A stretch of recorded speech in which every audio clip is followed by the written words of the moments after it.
I'm Ken Collis, and I'm giving my impromptu speech for Southeast Community College for Iowa.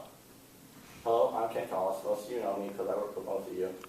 And today I'm giving a speech on that. It's a topic I find annoying. And that topic is teachers you can't understand at school. It's one of those things when you're growing up, if you find someone that you can't understand but you're just having a communication, it doesn't really bother you.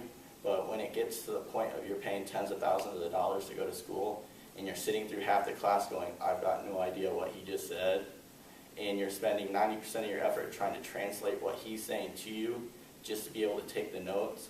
And it was one of those things where freshman, sophomore, it wasn't as big of an issue, because if you had a giant lecture hall where you had a teacher and you could understand them, you could always switch to a different lecture. So I had a physics teacher sophomore year. I had no idea what he was saying to me. He had a really strong German accent. So I was able to switch to 10 o'clock time, which a Swedish teacher, where I was able to understand perfectly. He wasn't as good as teacher, but I was able to concentrate more on what he's teaching and less on what he was actually saying.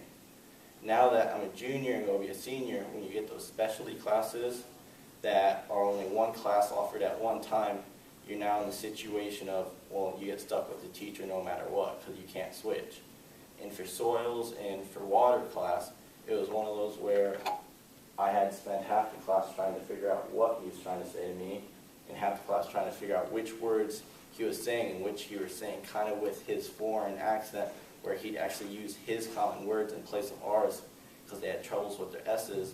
And it's just one of those things where it's not one specific category of people that do it. It's, you might get a German teacher that's amazing at English, and you'll get another one that you have no idea what he's saying.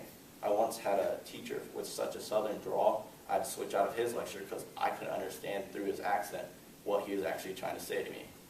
And it's just one of those where teachers should have more of a requirement for speaking and not just teaching ability. And TAs or teacher assistants, you kind of have the same issue with them where you don't understand a teacher and you go to them and then they're worse off. So what's there to benefit you is actually no benefit at all because, again, you're stuck in a place where you have no idea what they're saying. And to me, the only way to get this fixed is really kind of having more of an English priority when you're going to have a teacher compared to just, well, what material did they know and what GPA did they get at school and what criteria do they have there. And to me, that's just something that needs to be fixed, especially when you're paying so much money for a school and you're not getting anything out of it. That's what I have.